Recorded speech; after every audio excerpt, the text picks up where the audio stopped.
Hi,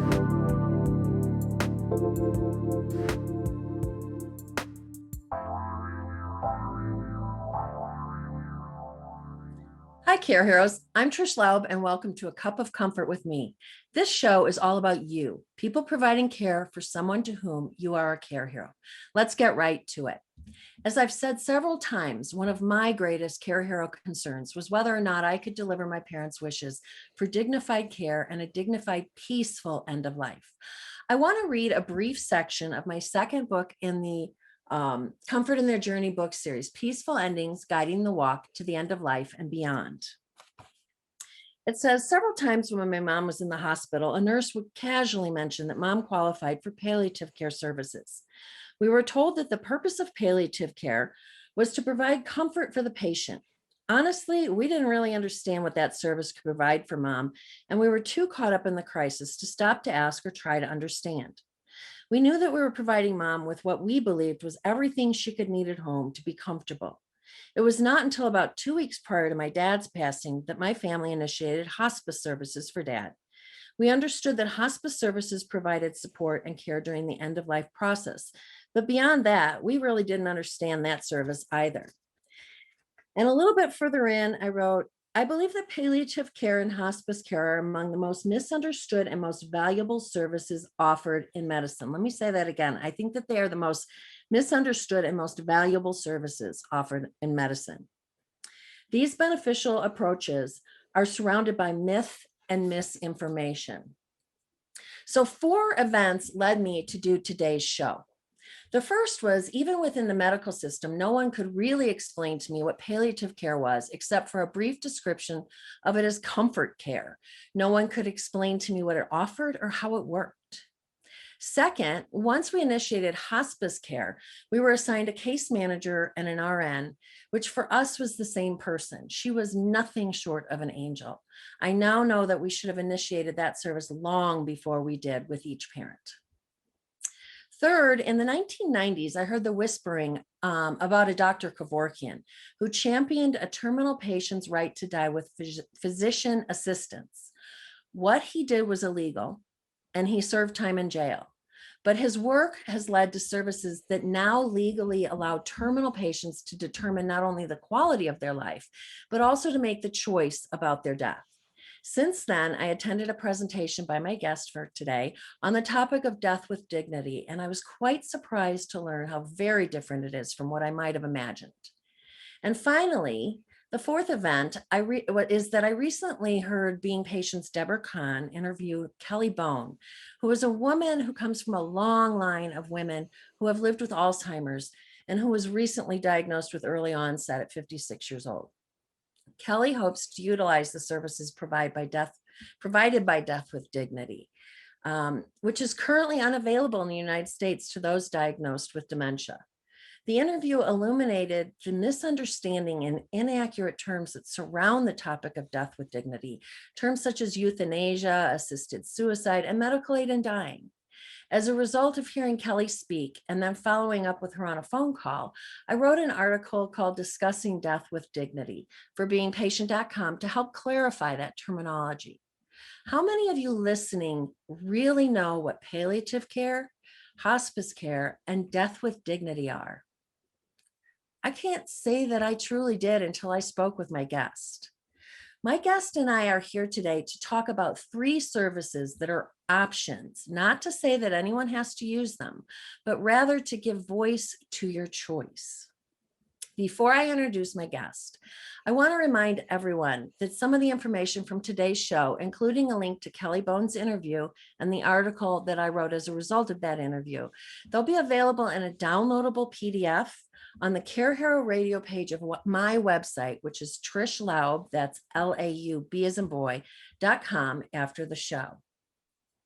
Skye O'Neil is a recently retired physician's assistant who practiced in the area of end-of-life care, including palliative care, hospice care, and medical aid in dying, which is referred to as MAID, for over 25 years.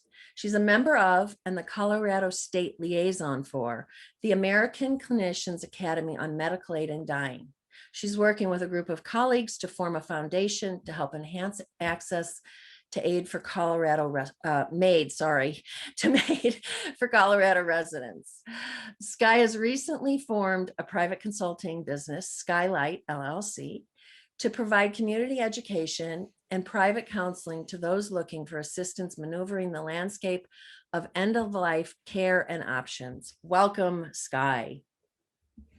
Thank you, Trish. I'm so honored and glad to be here. And thank you for all of the previous broadcasts. I've learned so much from you and from your guests.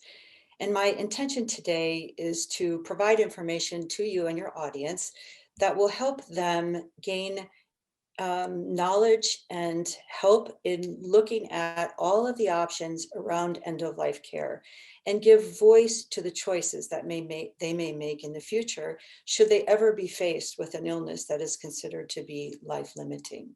That's so important. Yes, it's important for all of us. Yes. And so many of us are aging right now. That, as you know, the statistics on the baby boomers aging into towards the end of our lives is staggering.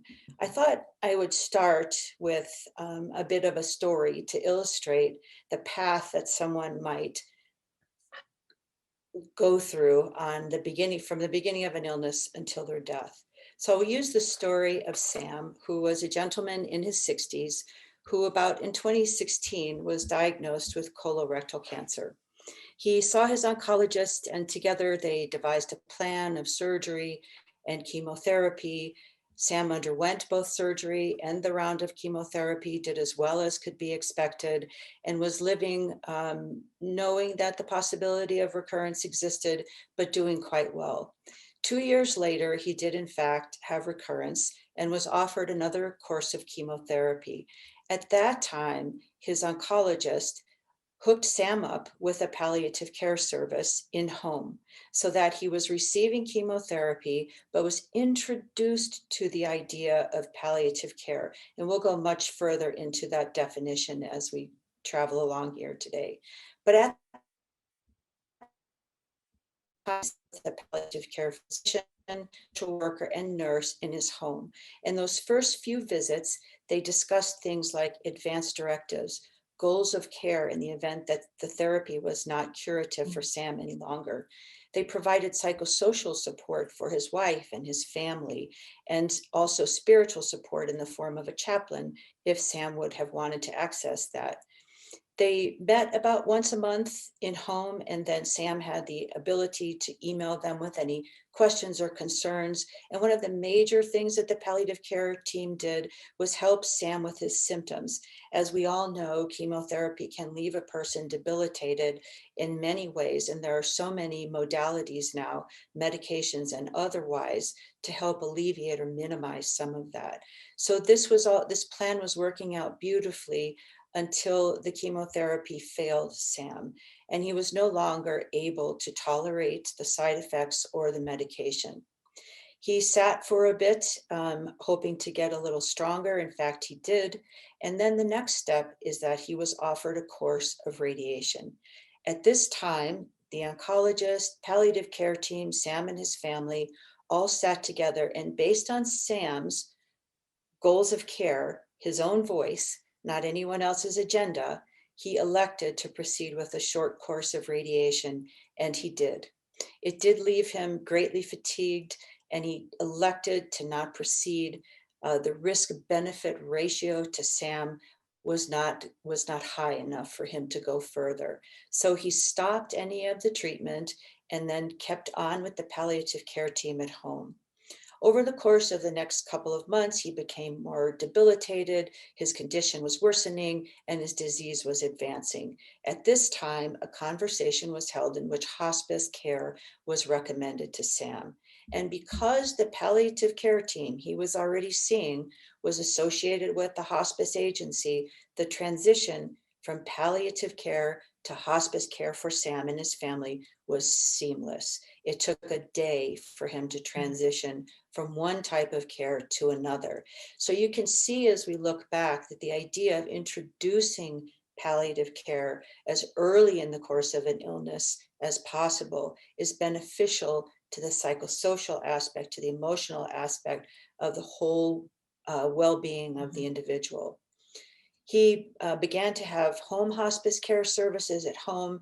And while he was deteriorating, everything was going relatively well. His symptoms were under control. His family was well supported. They had additional support through the hospice, even pet therapy and music therapy in the home. So, in as much as this march toward death is difficult, there are also moments of beauty, and he was having those. At some point, however, his pain became uncontrollable, and he was admitted to an inpatient hospice facility where, over the course of a few days, aggressive pain management was enacted. And he did get better control of his pain, was discharged back home, and then it was clear that he was entering the last stage of his life. And a few weeks later, he died peacefully at home in the presence of his family. And and his family was then offered, as all families are, bereavement support for 13 months after the time of his death. So this is just a textbook, classically good case of seamless, synergistic collaboration between a specialist care of the oncologist, the family, the patient, and palliative and hospice care. So that's the best of a story. And I wanted to share that with you. That is that answers so many things that I think people don't understand just in that story alone. Maybe you could give us kind of a brief idea um, of how palliative and hospice came about in the United States. Yeah, sure, of course. So hospice care was initiated as a specialty by a British physician named Dr. Dame Cicely Saunders in the early 1960s. And she founded a hospice in London, which still exists and is a beacon of learning and care for people towards end of life. She came to the United States to do a lecture in the early 60s at Yale, and she was well received. And it was 10 years later, however, until the first hospice in the United States was opened, and that was in Connecticut. And I believe that hospice still exists as well. We fast forward to now, and there are over 5,000 hospice agencies in the United States serving a little less than 2 million people. I think the latest statistic was 1.69 or 1.75 million. And this number increases 3 to 5% every year. So hospice has made great strides in offering services to people. The services are covered by Medicare, Medicaid, and many commercial insurances, and afford people the opportunity, anyone in fact, to have this lovely, compassionate care at home. And what hospice provides is an interdisciplinary team approach, as does palliative care. So there is an assessment done by a nurse. There are nurses' aides involved, always a social worker, offer of a chaplain, and then whatever other therapies or modalities that particular hospice may have on staff. And remembering that most hospices are not for profit and operate under Medicare guidelines, they are unable to provide 24/7 care at home. That burden, if you will, falls on the family and the patient. They do help them identify where they could get extra help should they need it. Hospice focuses on the quality of the person's life. So it is this holistic look at a person, not just putting them in the box of their symptoms or just their family or just their situation, but looking at the view of the whole person and their whole environment. Every week, the hospice team has a meeting about every patient and discusses all of the things that are happening inside the home so that they are afforded the best quality of whole care. Most hospice care is done at home, and then there are also inpatient facilities where a person, if they need pain management, such as Sam did, or there are respite visits whereby if the primary caregiver is remarkably burdened at home, or sometimes if they have to travel, then the patient can be inside of an inpatient hospice for up to, I think, 5 days for respite. Also, nursing homes provide hospice as well. So if a person is a resident of a nursing home and hospice can be initiated, it can also be managed there. My understanding right now of the average length of stay in hospice is about 77 days. So this is up significantly from when I first came on board in hospice when the average length of stay was like 6 days. And many people, about 30%, die within the first week, but many people are living longer because of the amazing care they're getting. Their symptoms are managed. And once again, their whole being is being addressed, as is their family. Yes, yes, yes. And that's exactly what my family found when we used hospice services for 14 days. We could have benefited greatly by calling hospice sooner. So I hate to jump into palliative, but how is that different and how did that come about after hospice?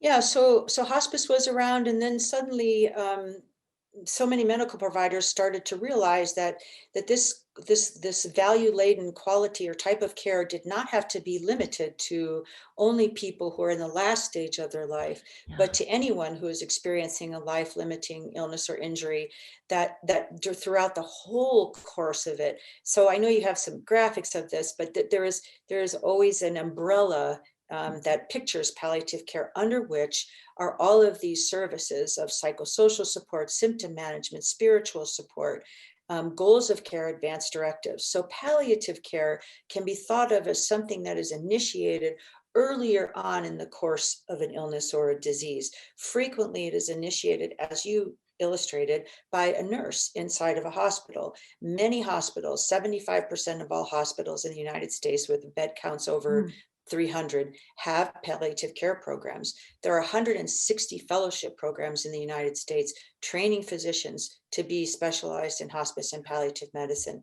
There are over or almost 5,000 boarded hospice and palliative medicine doctors. There are also palliative care outpatient clinics. So it can be initiated, as is hospice, by the patient themselves. They can call the palliative care service if they find out about it. Their physicians, their nurse can initiate it through the physician, their specialty physician, or their primary care doctor. So this can be started, both palliative care and hospice, by the voice of the patient. It does not have to be initiated on the medical side of the whole. Hospice and palliative care is to alleviate suffering at this time and through the whole course of an illness and at the end of life. And I want to be sure that I mention that people can go to the nhpco.org website to get more information on hospice and palliative. I want to move on and I want to talk about the topic that makes many people really uncomfortable. You know what one that is. And we have just yes, a couple I minutes do. for that, just so. Okay, yeah. So medical aid in dying, or death with dignity, is a topic that's been around the United States for several decades, but didn't have a loud voice until the last 25 years, when the first legislation was passed in Oregon. And what this legislation allows is this, and this is true in all of the 10 states where it is now legal and the several states where it is pending. A person needs to be over the age of 18, have a prognosis, and that means a life expectancy in terms of time of less than 6 months. They need to have a terminal illness. They need to be able to express their thoughts about this clearly and competently. They need to not be being coerced by anyone. And they need to be a resident of the state in which they are pursuing the legislation and be able to self-administer the medication. So this is done orally in our country. In several other countries, it's injectable medicine, but here in the United States, it is taken orally. The cost of this, because it is not covered by any insurance, is somewhere about $1,000 to a couple $1,000, depending on where you are. There are many nuances to the laws in each of the states. There is a mandatory waiting period in our state in Colorado of 15 days between being seen by the first doctor and the second doctor before the prescription can be dispensed. In Oregon, they just shortened the waiting period, in some cases determined by the physician, to 2 days. I imagine that will change in many of the states as time goes by. Over the course of the 25 plus years that this has been acceptable in our country, these legislations have been passed, not very many people have utilized. I believe the number is less than 4,000 over 25 years. So it's not as if there is this enormous movement for people to take medicine to end their lives, but it is a choice that they make of self-determination during a very delicate and difficult time to exercise their right to have their voice heard. And I'm so proud to have been part of that movement here in Colorado. Can you tell people where to go for more information? Where would they go Yes, if they so want to there are look into their state's rules and all of that? yeah, so there are three websites actually. One is deathwithdignity dot, is it org? I can't remember all of .org. a sudden, or .org, deathwithdignity.org. The other one is compassionandchoices.org. And then there is another one, acamade.org. And that also has a section, a drop-down menu for patients in your state.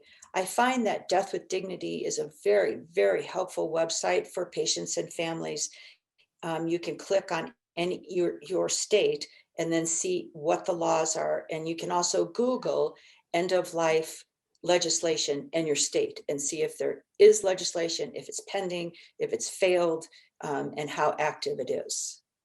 And I think it's valuable to go to those websites because in addition to what Skye said, it just really supports the fact that this is a choice. It's something that's very misunderstood. Skye, how can people find you and reach out to you?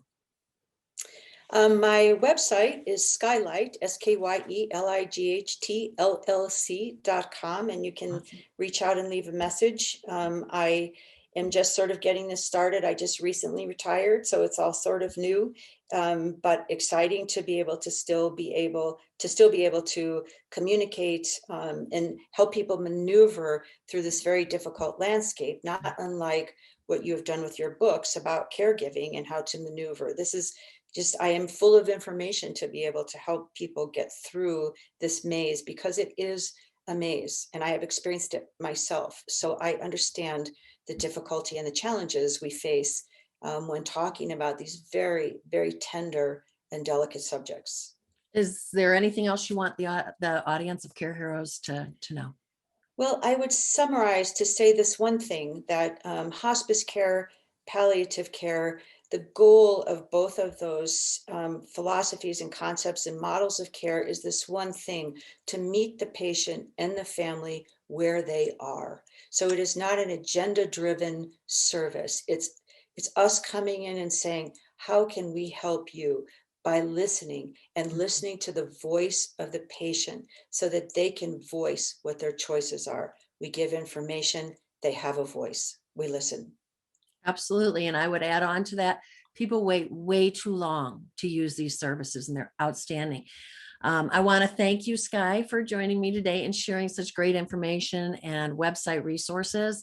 I know the information will help many. I want to remind the listeners that the downloadable PDF from today's show will be on the Care Hero radio page of trishlaub.com. And also, that downloadable PDF will have the link to Kelly Bones' interview with Being Patient and the article I wrote for them. So thank you.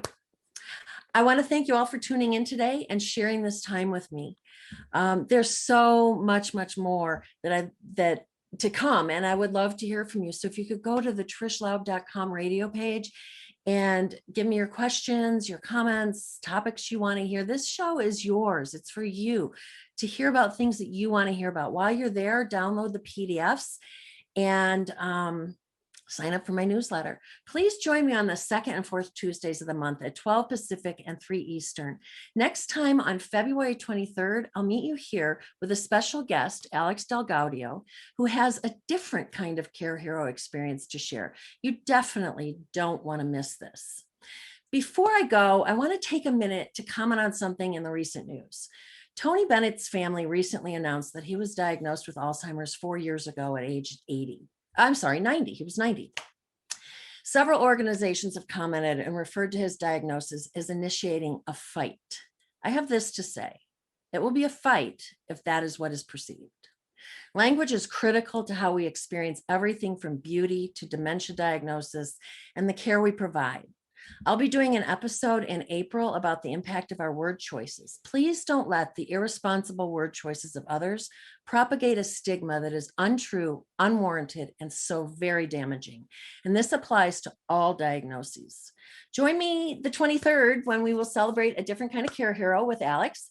And until then, remember, you are a true care hero. Thank you for listening to A Cup of Comfort with me, Trish Laub, and for your Care Hero courage. Tune in next time on Transformation Talk Radio as we explore life-changing Care Hero topics to assist you on your journey. In the meantime, I would love to hear any tips or insights that you've taken away with you today. So head on over to trishlaub.com. That's Trish Laub, L-A-U-B as in boy.com, and leave a comment, a question you would like answered, or a topic you'd like to hear about in the future. And while you're there, be sure to subscribe to my newsletter. So raise a cup and let's toast to all the amazing care heroes out there giving it their all. Until next time, remember that you are true heroes.